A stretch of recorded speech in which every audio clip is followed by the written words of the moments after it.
I think just two quick questions that are there. One, of course, is looking at the per capita decline of Tamil Nadu. Here you have the second largest industrial... what do you mean per capita decline? In terms of, not decline, sorry, in terms of the ranking that you'll have, right?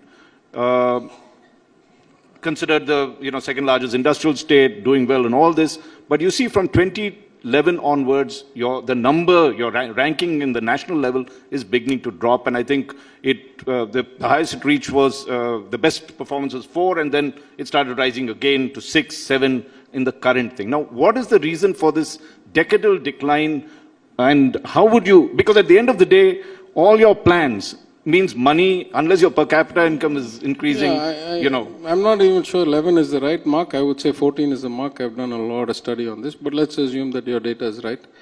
I would say from 14, it's very clear, right? Again, what the textbook says, if you don't have good administration, you don't manage your finances well, long term, you will find a decline. What has happened?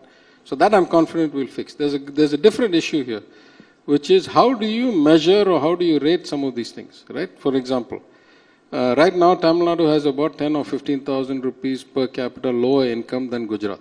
Gujarat has been a phenomenal success story economically in the last 7, 8 years, maybe 10 years. But almost no girl under 15 is not in school in Tamil Nadu. 15, 20% of them are not in school in Gujarat. What kind of growth do I want? There are 4 doctors for every 1,000 people in Tamil Nadu. There's only 1 doctor for every 1,000 people in Gujarat. What kind of society do I want? Not, the GDP numbers are not everything. We have a way of life that we want to protect and preserve. We also want growth, we also want jobs, but we want it our way. That's what the CM calls the Dravidian model. We will implement the Dravidian model, and whatever the shortcomings over the last 10 years, in 5 years, we'll be back on top again. I'm 100% sure. And finally, looking at human resources, okay, and we were talking in the morning among the industry section. Now, point is you could have industrial growth, but if you don't have the manpower to meet it, the skilled manpower, really, what do you need to do to change that system? I mean, since you're looking after human resources, what is it that you need to do? Yeah. First, I should make the distinction. I'm only the human resources of the government, not of the state. Okay. There's a labor department and a welfare department. Right. But this is a profound problem, right? As proud as we are that we have a almost 52% gross enrollment ratio in higher education, right, which is double the national average, better than the US and all that. It's clear that they're not all getting quality education. They're getting a degree, doesn't mean they can actually do anything. So there's a big gap in skilling, and there's a big gap in a lot of other things. We are guys who put our programs and our money where our mouth is. So both in terms of remedial education coming out of 2 years of COVID, where we have, I would say, by far the most well thought out, piloted, researched program called Illam Thedi Kalvi to bring back the social component of learning by having after school in every village, in every block. To the program announced by the Chief Minister on his birthday a couple of days ago called Naan Mudalvan. Says, I want to be the best at what I do. That may be many different things. You may be a journalist, he may be a waiter, he may be a chef, he may be a graphic artist, I may be an analyst. But we got to inculcate that professionalism and that desire to do whatever you do with pride in your work, irrespective of the work, and to fit the skills of these people to the industry and the needs of society. So we had a wide range of people. We had the UK Deputy High Commissioner, my friend Oliver. We had Nadarajan, the cricketer.